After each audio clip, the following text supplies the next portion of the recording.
The air in Soryu wasn't just air, it was a stratified element, thick with the scent of wealth.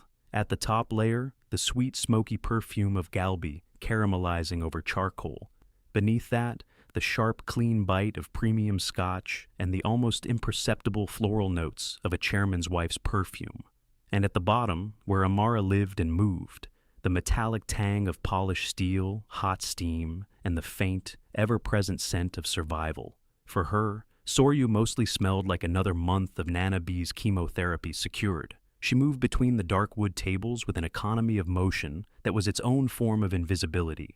Her skin, the color of rich dark soil after a rain, seemed to absorb the restaurant's deliberately dim lighting. Her hair, a universe of tight coils, was bound beneath a severe black net, tucked away as per regulation. The uniform was standard, a crisp black blouse, tailored trousers, and an apron tied so tightly it felt like a brace. It was a costume designed to erase the person inside it, but her hands, as she placed a delicate porcelain dish of banchan on a table, were impossibly steady. Her eyes, deep and watchful, missed nothing. They catalogued the room not as a server, but as a threat analyst. The Choi family in the corner booth, celebrating a patriarch's birthday, their laughter too loud, a performance for the other diners. The two men by the window, speaking in low murmurs about a shipping deal in Busan, their accents a coarse melody from a life she once knew intimately. A vibration in her pocket, a text from the nursing home. Bill due on the 1st. Current balance, $18,452.78. The number landed in her gut like a stone. $18,000, more than she made in 6 months of this ghost life. She could see Nana Bae's face, her smile that still held its warmth even as the rest of her faded. That smile was worth any humiliation. It had to be. This was the math of her life now. Dignity was a luxury asset she had liquidated for the sake of love. Sacrifice, not weakness. A choice. Her choice. A brief, sharp image flashed behind her eyes, unbidden. The sterile quiet of a different kind of room, the hum of servers, not for food, but for data. The weight of a security clearance badge on a lanyard around her neck.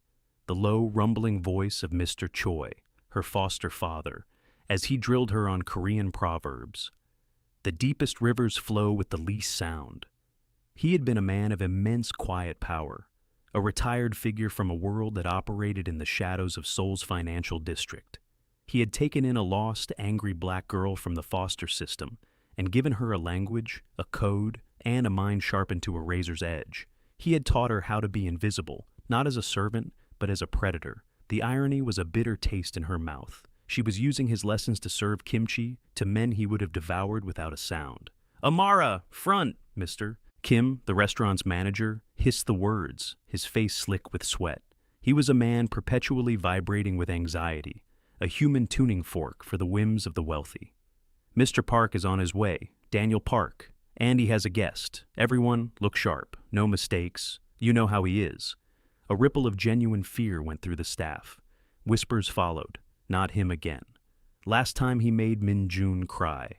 Daniel Park, the princeling son of Park Industries, was a special kind of cruel, a performative sadist who used his inherited power like a child with a magnifying glass, burning ants for sport. And for some reason, Amara was often his favorite ant. She felt the familiar cold dread coil in her stomach, but her expression remained a perfect neutral mask. She smoothed her apron, her hands betraying no tremor. She could handle Daniel Park. She had handled far worse. She had briefed generals and stared down corporate raiders. She could handle one spoiled child in a $1,000 suit. For $18,452.78, she could handle anything. The heavy glass doors of Soryu swung open, and the restaurant's carefully curated ambiance shifted. The low hum of conversation faltered. It wasn't just Daniel Park who entered, loud and preening in a suit that was a shade too bright, his voice already booming as he greeted the host. It was the man who walked beside him. The guest moved with a predatory grace, a study in controlled force. He was flanked by two other men, silent and severe, who peeled off to stand near the entrance like statues. The room didn't just notice him, it reacted to him, the way air reacts to a drop in pressure. He wore a simple, impeccably tailored black suit, a stark contrast to Daniel's peacock display. It was the kind of suit whose cost could have paid Nanabe's medical bills for a year. A Patek Philippe watch gleamed on his wrist, its face dark and complex. Amara knew the model. It was worth more than the car she didn't own. His hair was black, cut sharp and neat. But it was his eyes that held the room hostage. They were cold, calculating, and utterly devoid of emotion as they swept the space. They were the last thing you saw, and the first thing that marked him as dangerous. This was Kwon Ji-yul, chairman of Oracle Holdings, a man whose name was only ever whispered in rooms like this, a name synonymous with ruthless efficiency and absolute power. A ghost in the corporate world, whose influence was felt everywhere, but whose face was rarely seen. He was the real predator. Daniel Park was just the noisy jackal that followed in his wake. Ji-yul's gaze passed over Amara without a flicker of recognition. She was part of the decor, a mobile shadow. It was exactly how she wanted it. "Ah, Ji-yul Hyung," Daniel's voice dripped with a cloying, false familiarity. "The best table, of course, for my most important guest." Kwon Ji-yul said nothing.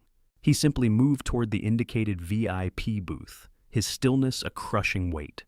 Amara felt a prickle on her skin. She knew, with the certainty of a trained analyst, that this night was going to be different.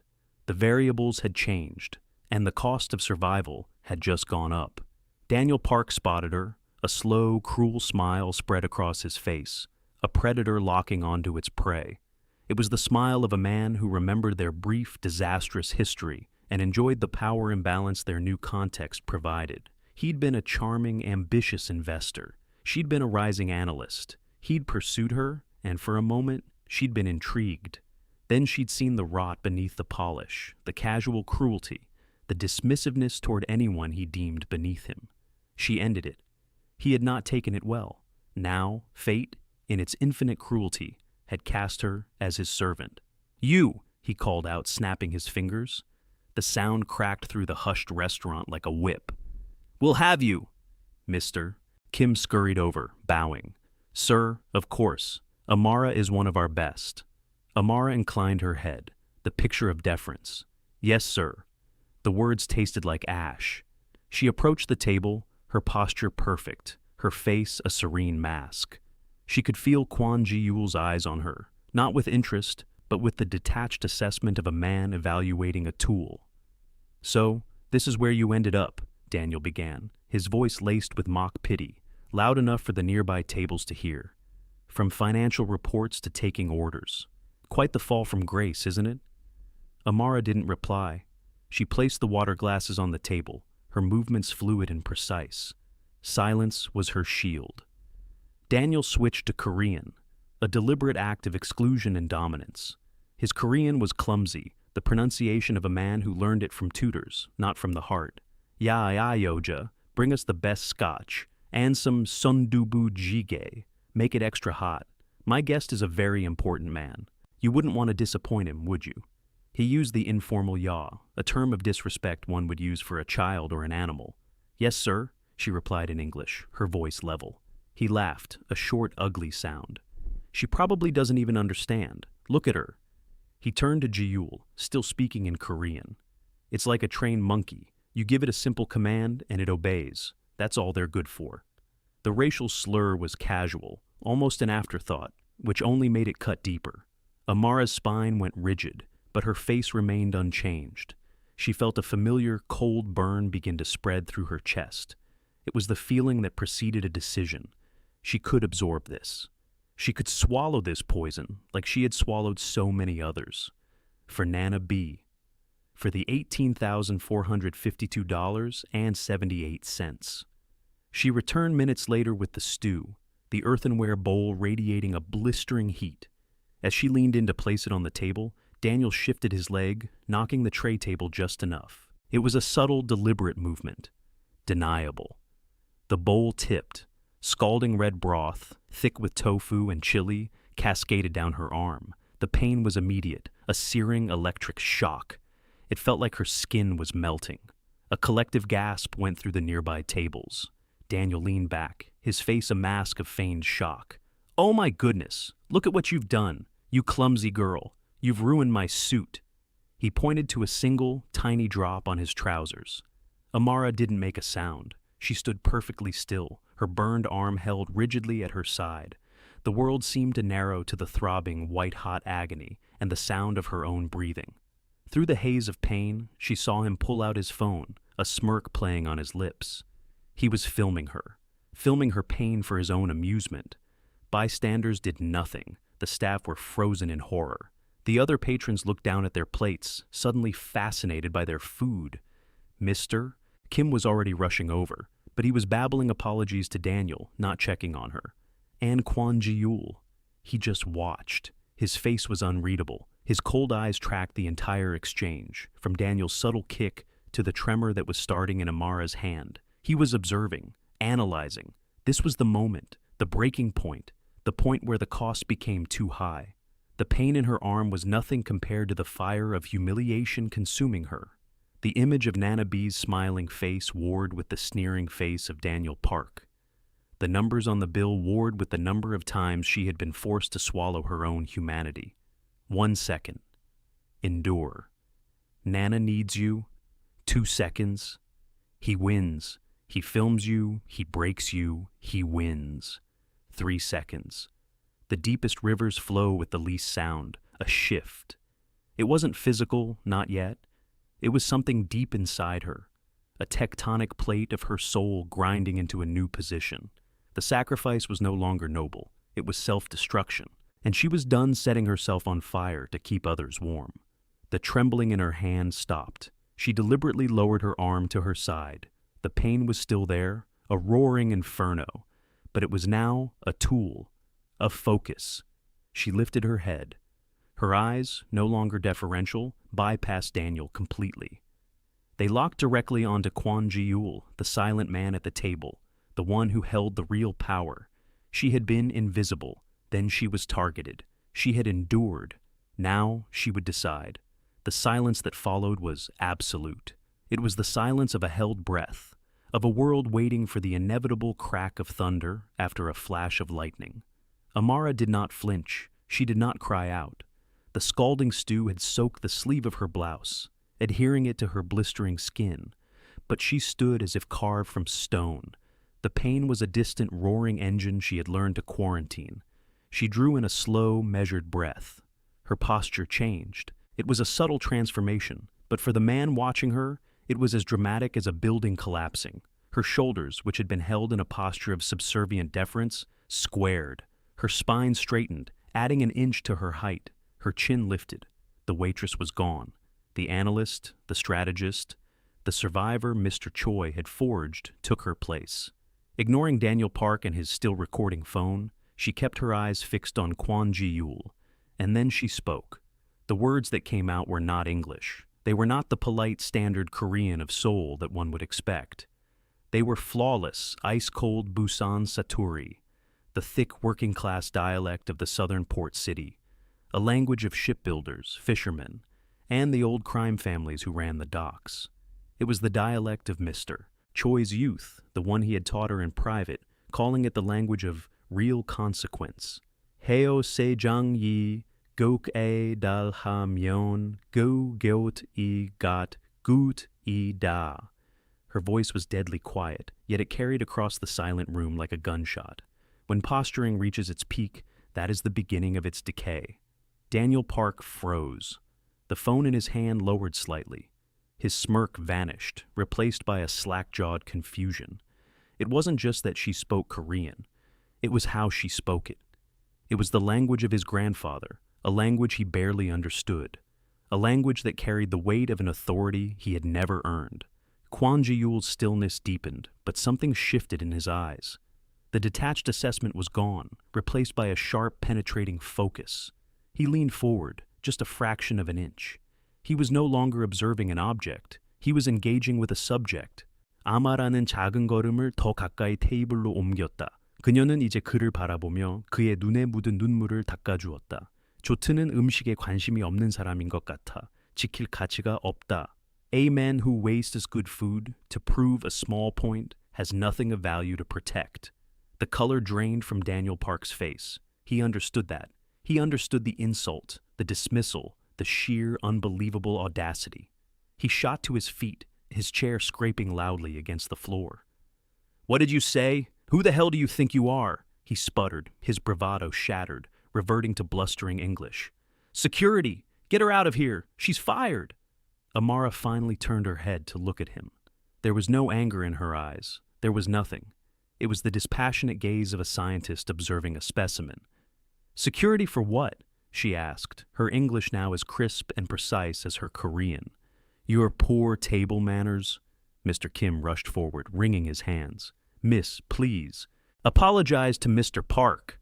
Before Amara could respond, Kwon Ji-yul moved. He didn't speak. He simply raised one hand, a quiet, almost lazy gesture.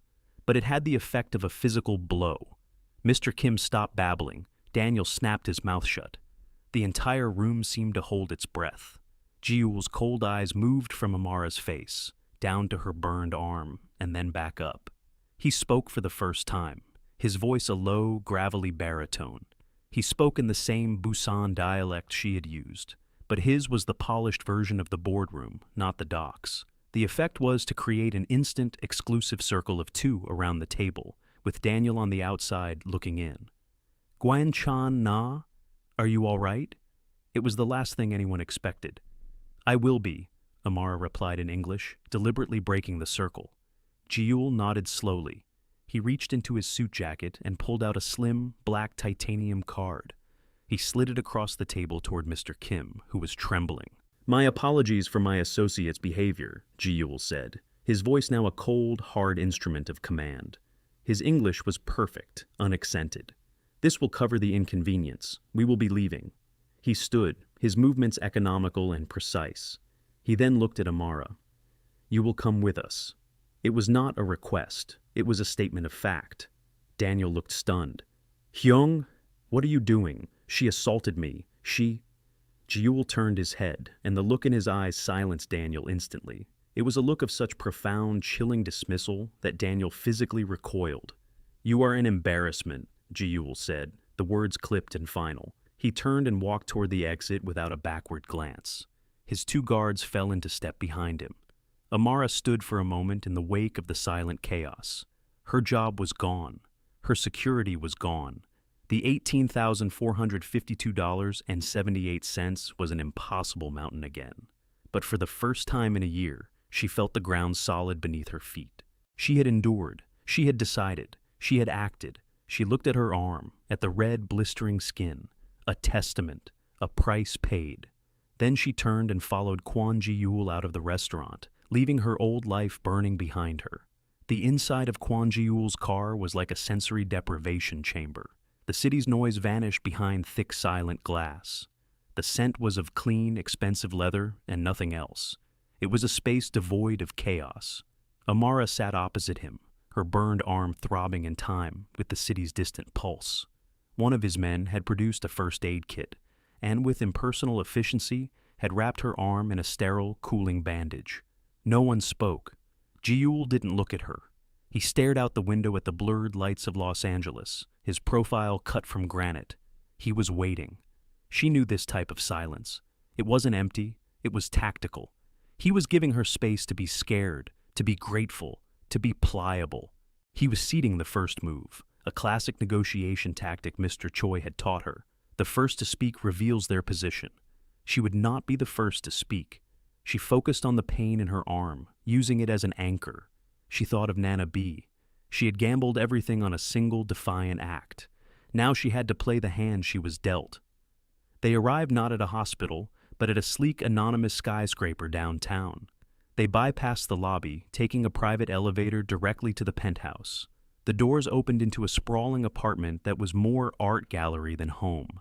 Minimalist furniture, walls of glass revealing a panoramic view of the city, and a single, stunning Goryeo Dynasty Celadon vase on a pedestal. It was a space designed to communicate power, not comfort.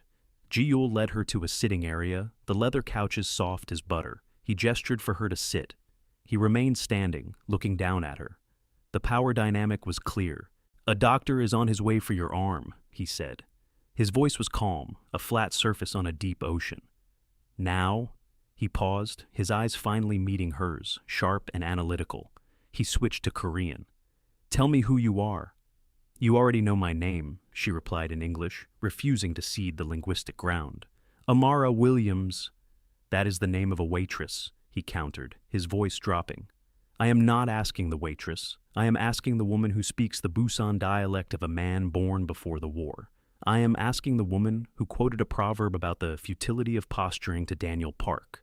A flicker of a memory, Mr. Choi, laughing as he taught her that specific phrase. Use this only on a man who thinks his voice is his strength. "I'm just a waitress with a good ear," she said, the words a deliberate echo of their first exchange, a piece of bait. A ghost of a smile touched his lips, so fleeting it might have been a trick of the light. "No, you are not." He moved to the wet bar and poured 2 glasses of water, bringing one to her. A simple gesture, but it shifted the dynamic. He was serving her. Daniel Park is a fool, but he is a useful fool. His father, Park Sung-ho, controls a significant portion of the semiconductor market. An alliance with him is beneficial. "And I complicated that for you," Amara stated, not as an apology, but as a fact. "You revealed him for what he is," Ji-yul corrected. "An unstable liability. That is also a form of intelligence." He sat down in the chair opposite her. Now they were on the same level. "You knew him before. We worked in the same industry, a lifetime ago. The financial sector." It wasn't a question. He had already run a preliminary search on her. She knew he would have. "You were an analyst, a very good one. Then, a year ago, you disappeared. You fell off the grid and reappeared serving tables at Soryu." He paused. Why? Here it was. The moment to leverage. Moment. She could tell him the truth, the whole truth, and appeal to his pity. Or she could tell him the part of the truth that was useful. "My grandmother is ill. The treatments are expensive. The job was cash, under the table, and flexible enough for me to be her caretaker. It was a means to an end." She left out the part about Daniel sabotaging her career after she'd rejected him, making it impossible for her to get another analyst job in the city. Let Ji-yul discover that on his own. It would be more valuable that way. "I can offer you a job," he said, his eyes watchful. "My corporation has a risk assessment division. Your skills would be of use. I will pay you 5 times what you made at your previous position. I will also cover your grandmother's medical expenses, all of them." It was a king's ransom, an escape, everything she needed. It was also a gilded cage. She would be his employee, his asset, indebted to him. She would be trading one form of servitude for another, more comfortable one. "No. I appreciate the offer, Mr. Kwan," she said, her voice steady. "But I don't want a job." His eyebrow arched, a minute shift of expression. "No, I want a partner." The silence that followed was different. It was the silence of surprise, of recalculation. "A partner," he repeated, the words flat. "Daniel Park isn't just an embarrassment," she said, leaning forward. "He's a criminal. He's using a network of shell corporations registered in the Marshall Islands to launder money through a subsidiary of his father's company, Park Industries. The money is coming from illegal arms sales to blacklisted states. He thinks he's clever, but he's sloppy. I saw the patterns a year ago, before he forced me out of the industry. Now, I've had a year of watching him, listening to his drunken boasts at the restaurant. I know his system. I know his weaknesses." Ji-yul's face was a mask of stone, but his eyes were burning with a cold fire. She had his complete, undivided attention. "You want to destroy him," he stated. "I want to dismantle his entire operation," she corrected. "I want to expose him so thoroughly that his father will have no choice but to cut him loose to save the company. I want to take away his name, his money, and his freedom. That is the justice I require for what he did to me and what he's doing to others." "And what do you want from me?" Ji-yul asked, his voice a low rumble. "My resources, my protection." "Your platform," she said. "I have the intelligence. I have the strategy. You have the access and the infrastructure. I can't get inside Park Industries. You can. His father's company is having its annual shareholders gala next week. It's the biggest event of their year. It's the perfect stage. It will be a social and financial funeral for anyone who opposes the Park family dynasty." She looked him directly in the eye, a direct challenge. "I need an invitation. I need to be in that room." She paused, letting the weight of her proposal settle in the silent, expensive air. Then she delivered the final line. Will you be my date to my ex's funeral? Kwon Ji-yul stared at her for a long, unbroken moment. The city lights glittered in his dark eyes. He was weighing the risk, the reward, the sheer audacity of the woman in front of him. A waitress with a burned arm and the mind of a general. Finally, he gave a single, sharp nod. I will. It was not a promise of rescue. It was the ratification of an alliance. The penthouse became Amara's command center. The opulence faded into the background, becoming a sterile, functional workspace. Jiul provided the tools, a military-grade encrypted laptop, a suite of analytical software that made her old government-issued tech look like a child's toy, and a direct, secure line to a man named Mr. Han, Jiul's chief of security and logistics. He was a disembodied voice, calm and professional, who fulfilled her requests without question. Jiul himself was a quiet, constant presence. He didn't hover, but he was there. He would sit for hours in a chair across the vast living room, reading financial reports on a tablet, a glass of scotch untouched beside him while she worked. He was observing her process, the way she cross-referenced shell corporations, traced digital currency transfers through mixers, and built a web of connections that linked Daniel's slush fund to a notorious arms dealer in McCall. She could feel his respect growing, not in words, but in the quality of his silence. It was no longer the silence of assessment. It was the silence of recognition. He's using a defunct textile company, Golden Thread Fabrics, as the primary laundry, she said one evening, not looking up from her screen. The city was a river of gold and white lights below. He routes the payments as bulk fabric purchases. The shipping manifests are forged. The money comes out clean on the other side, funneled into a private equity fund he controls. We've been monitoring that fund for months, Jiul's voice came from the shadows. We suspected it was Park, but we couldn't find the source of the capital. The trail went cold at Golden Thread. Because you were looking for a flaw in the corporate structure, Amara said, finally turning to face him. You should have been looking at the Port Authority schedules. He's sloppy. The shipping container numbers he uses on the manifests are real, but they belong to containers carrying perishable goods, fruit, vegetables. They clear customs in under an hour. No one ever inspects a shipment of bananas. He's hiding in plain sight. Jiul stood and walked over to her workstation, looking down at the screen. She had mapped the entire network, a spider web of deceit. Impressive, he stated. It was the highest form of praise she had heard from him. It's not enough, she countered. This will get him arrested for financial crimes. I want to burn his whole world down. There's something else here, something bigger. The amount of money he's washing is too large for just personal enrichment. Her chance to dig deeper came 2 days later. Jiul's intelligence confirmed her suspicion. Daniel laundered money not just for himself, but for a more dangerous organization.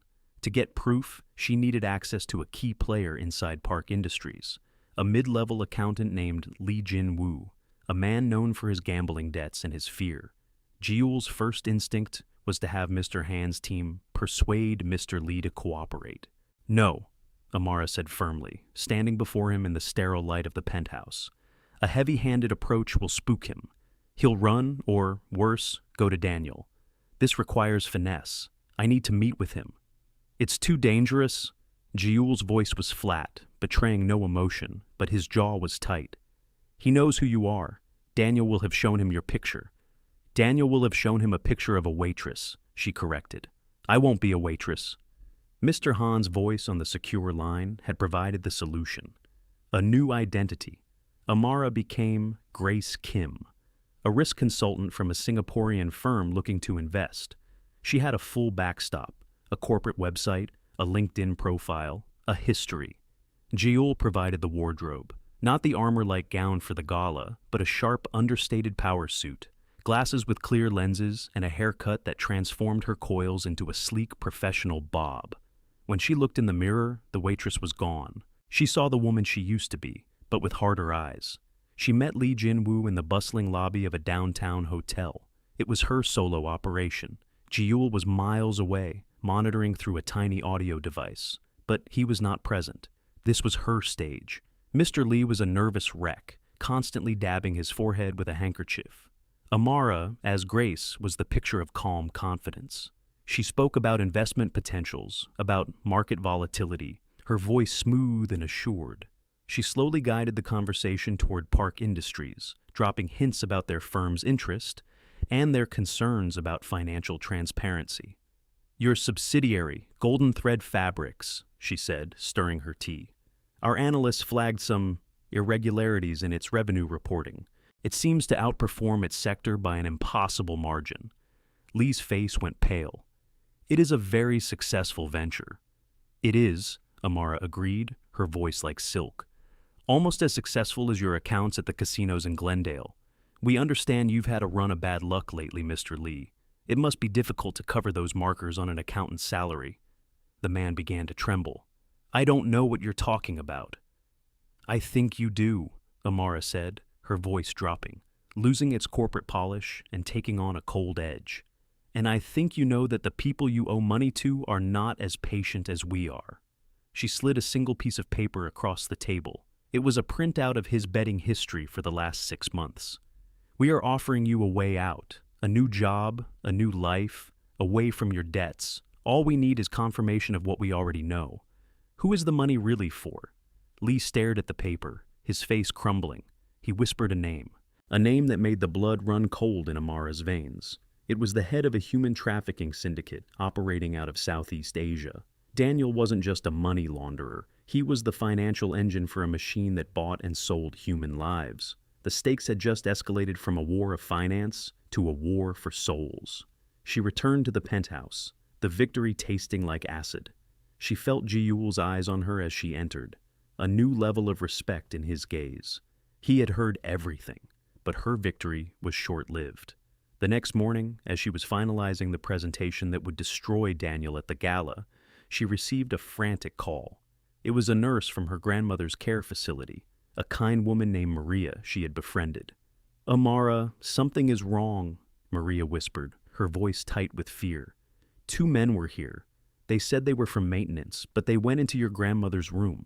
After they left, I saw one of them drop this in the hallway." She described a small baggie of white powder. "And I just overheard the director on the phone. Someone made an anonymous tip to the police. They said drugs were being sold out of this facility. They're on their way." Amara's blood ran cold. It was Daniel. Cornered and desperate, he was lashing out at the one person she loved. He was trying to frame her grandmother.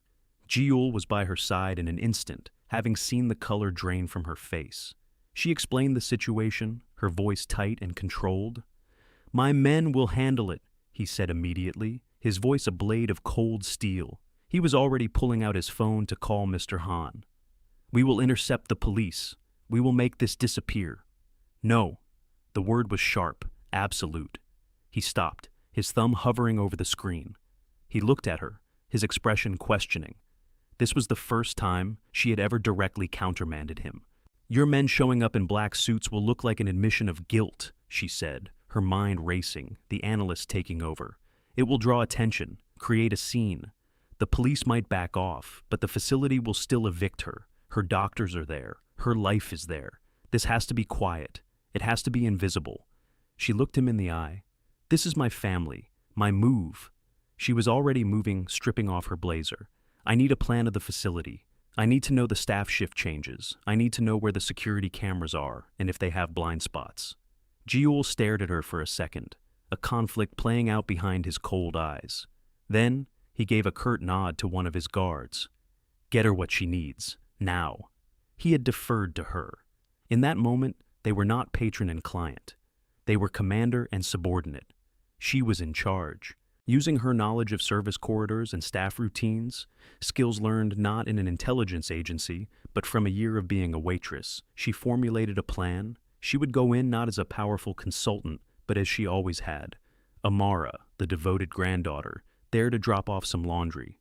She would use the service entrance, bypass the front desk where the police would arrive, and get to her grandmother's room. Jiul's team fed her the information she needed. A 5-minute blind spot in the camera coverage of her grandmother's hallway, coinciding with the nurse's shift change. It was a tiny window. She got there with minutes to spare. She walked through the sterile corridors with a calm she did not feel, a bag of laundry in her arms. She saw Nana B sitting in the day room, blissfully unaware, watching her favorite game show. The sight of her fragile, beloved grandmother steeled Amara's resolve. She slipped into the empty room. It took her less than 30 seconds to find the package, taped crudely to the underside of the mattress frame. Her hands were shaking as she pocketed it. She smoothed the bedspread, picked up Nana B's worn-out Bible from the nightstand, and tucked it into her bag. As she walked out of the room, she saw two uniformed police officers entering the building at the far end of the hall. Her heart hammered against her ribs. She turned the other way, walking at a normal pace toward the exit, melting back into the invisibility she had once hated, now using it as a shield. She was in the car, miles away, when Jaeul's phone buzzed. He listened, then looked at her. The police found nothing. They apologized for the disturbance. Amara leaned her head back against the cool leather, closing her eyes. She had done it. She had protected her own. The rage inside her was a cold, pure, clarifying fire. Daniel Park had not just tried to humiliate her. He had crossed a sacred line. He had threatened her family. Now, this wasn't just about justice. It was about eradication. The gala wasn't a funeral anymore. It was an execution. And she would be the one to swing the axe. The night of the Park Industries Gala, the air in the ballroom of the Regent Grand Hotel vibrated with the frequency of power. It smelled of hothouse flowers, expensive perfume, and the faint, metallic scent of ambition. Hundreds of the city's most influential figures moved through the cavernous space, their jewels and laughter catching the light from the massive crystal chandeliers. It was a self-contained universe, utterly insulated from the world outside. When Amara entered on Kwon Ji-Yul's arm, a subtle shockwave rippled through that universe. All conversation within a 20-foot radius ceased. Heads turned, whispers followed. It wasn't just Ji-Yul's rare public appearance that caused the stir. It was her. She was not the waitress. She was not the anonymous analyst. Tonight she was a queen. She wore a custom gown of deep sapphire silk that clung to her form like liquid shadow. It was elegant, severe, and utterly commanding. Her hair was styled in a regal upsweep, showcasing the proud line of her neck and a pair of diamond earrings that Ji-Yul had simply left on her dresser with a note that said, "Armor." Her skin glowed against the dark silk. She moved with a slow, deliberate grace, her posture radiating an authority that was innate, not borrowed. She met the curious and hostile stares with a calm, unbothered gaze. She belonged here. She had decided she belonged here. Ji-Yul was a silent, formidable presence beside her. He guided her through the room with a light touch on her elbow, his expression impassive, but his eyes missed nothing. He was her escort, but also her guard, his stillness a warning to anyone who might approach with ill intent. They found Daniel Park near the champagne fountain. He was holding court, laughing too loudly, his face flushed with arrogance and alcohol. He was at the center of his world, basking in the glow of his father's empire, completely unaware that his universe was about to implode. He saw Ji-Yul first, and his face lit up with a sycophantic grin. "Ji-Yul Hyung, you made it!" He started toward them, and then his eyes fell on Amara. He stopped dead. The recognition was a slow, dawning horror. He saw the face of the waitress from Soryu, but the context was impossible. The deference was gone, replaced by a cold, regal confidence. The uniform was gone, replaced by a gown that cost more than his car. She was standing beside the most powerful man in the room, looking not like an accessory, but like an equal. The cognitive dissonance was so great that he could only stare, his mouth slightly agape. "Daniel C.," Amara said, her voice cool and level. It was the first time she had ever addressed him with a formal honorific, and the irony was razor sharp. "You look surprised to see me." He sputtered, searching for words, for a foothold in a reality that had suddenly tilted on its axis. What are you doing here? How did you get in?" "I was invited," she said simply, her eyes holding his. Ji-Yul stepped back slightly, a silent, deliberate act. This was her stage, her confrontation. Amara took a step closer to Daniel, her voice dropping so that only he could hear. She switched to Korean, to the criminal slang Mr. Choi had taught her, the language of backroom deals and broken legs. It was a devastatingly specific skill, deployed now like a surgeon's scalpel. "I know about the Daipocha, Daniel C.," she murmured, using the slang for burner phones. "I know about the Hwanchigi you're running through Golden Thread. Money laundering. And I know who the Donju is. The money's owner." She named the trafficker. Each word was a physical blow. The color drained from his face, leaving it a pasty, sickly gray. This wasn't a waitress. This was someone from inside his world, a world of shadows he thought he controlled. I don't know what you're talking about, he stammered, his eyes darting around the room, looking for an escape. You made a mistake, Amara continued, her voice relentless, a soft, deadly whisper. You thought I was invisible. You thought I was weak. You thought you could burn me and film my pain for your amusement. Then you made a bigger mistake. You went after my family. His composure finally shattered. Fear, raw and ugly, twisted his features. What do you want? Money? I can give you money. How much? Name a price. He was pleading now, his voice a pathetic whine. Amara looked at him, and for the first time, she allowed a sliver of the cold fury she had held in check to show in her eyes. The price for my dignity is your entire world, she said, her voice dropping to a near whisper, each word perfectly enunciated. And today, I'm collecting. She gave a small, almost imperceptible nod to Jiul. He touched his ear, speaking a single word into a hidden microphone. Now. At that exact moment, the massive screens around the ballroom, which had been displaying a looping video of Park Industries' corporate achievements, flickered and changed. Chaos erupted. It wasn't a slideshow of spreadsheets. It was far more visceral. Encrypted text messages between Daniel and the trafficker, decrypted and displayed in the plain Korean and English. Bank statements showing massive wire transfers from golden thread fabrics to known criminal accounts. And finally, grainy surveillance footage from a warehouse in Long Beach, showing Daniel Park himself, overseeing a transaction, his face clearly visible. Simultaneously, every phone in the room buzzed. A secure, anonymous email had been sent to every major shareholder, board member, and journalist present, containing an exhaustive, undeniable dossier of Daniel Park's crimes, complete with evidence of his father's willful ignorance. Daniel stared at the screens, his face a mask of utter devastation. His world was not just collapsing, it was being publicly, brutally vivisected. People were backing away from him, their faces a mixture of shock and disgust. His father, Park Sung-ho, was frozen halfway across the room, his face ashen. Daniel turned back to Amara, his eyes wild with hatred and disbelief. You, he hissed. You did this. Yes, she said. The word was calm, final. Justice delivered. As the first sirens began to wail in the distance, Jiul's men materialized around them, forming a silent, impenetrable wall. They were not there to intimidate. They were there to escort Amara and Jiul from the chaos they had orchestrated. The authorities were on their way, but they were the cleanup crew, not the cavalry. The war had already been won. As they walked away, Amara glanced back one last time. She saw Daniel Park, alone in the center of the room, a pariah in the wreckage of his own life. He was no longer a monster. He was just a small, pathetic man, finally facing the consequences of his own cruelty. She felt nothing, not pity, not triumph, just quiet. The quiet of a debt paid in full. 6 months later. The view from the 71st floor of the Oracle Holdings Tower was breathtaking. The city sprawled below, a concrete and glass tapestry stretching to the ocean. Amara stood before a floor-to-ceiling window in her office. It was twice the size of her old apartment, furnished with clean lines of steel and dark wood. This wasn't a gift. It was a territory she had conquered. She was now the head of Oracle's new Global Risk and Forensic Intelligence division. She had built it from the ground up, hand-picking a team of analysts as sharp and overlooked as she had once been. They were her wolves. A soft chime announced a video call. She sat at her desk and accepted it. The smiling face of her grandmother, Nana Bay, filled the screen. The change was remarkable.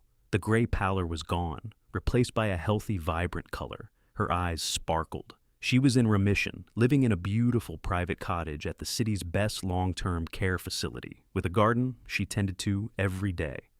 "You look tired, baby girl," Nana B said, her voice warm and clear. "Good tired, Nana," Amara smiled. "We just averted a hostile takeover of a tech firm in Seoul. It was a busy week." "My brilliant girl," Nana B said, her voice thick with pride. "Mr. Choi would have been so proud of you. He always said you had a mind for this." They talked for another 10 minutes about the prize-winning roses in Nana's garden, about the terrible soap opera she was watching, about everything and nothing. The call was a quiet anchor in Amara's new, fast-paced life. It was the why. It was everything. After the call ended, she sat for a moment in the quiet. The door to her office opened without a knock. Kwon Ji-yul entered, holding 2 porcelain cups. He was the only person who did that. He walked over and handed one to her. The steam rising from the cup carried a familiar, earthy aroma. It was sangwa cha, a traditional medicinal tea, the same rare blend Mr. Choi used to drink. It was a gesture of profound intimacy, a recognition of her entire story. He didn't sit, but stood beside her, looking out at the city. For a long time, they were silent, a comfortable quiet that spoke volumes more than words ever could. Park Sung-ho was forced to resign last week, Ji-yul said, his voice a low murmur. The board replaced him. Park Industries is being restructured. Daniel Park took a plea bargain. He'll serve 15 years. Amara nodded, taking a sip of the tea. It was warm and bitter and sweet all at once. It's over. You built this, Ji-yul said, his gaze sweeping across the offices of her division, visible through the glass walls. This entire division, its success, it's all yours. He looked at her. I only provided the bricks. It was his way of acknowledging their partnership, of cementing her status as an equal, not an employee. It was his version of a love letter. Amara looked out at the endless grid of lights, at the city that had once tried to crush her. She had been invisible, a ghost moving through the opulent rooms of the powerful. Now she was one of the people who owned those rooms. She had not been rescued. She had not been given power. She had seized it, piece by bloody piece. She thought of the burn scar on her arm, now a faint silvery mark, a reminder, not of the pain, but of the decision. Dignity isn't given, she said softly, more to herself than to him. It's taken back. He looked at her, and in his cold, calculating eyes, she saw a flicker of warmth, a rare, unguarded smile that was meant only for her. In that moment, she knew she was finally home. Not in a place, but in the quiet, profound relief of being fully seen and fully valued for exactly who she was. What would you do if the only way to save your family was to become invisible? And what would you do when you decided you'd had enough?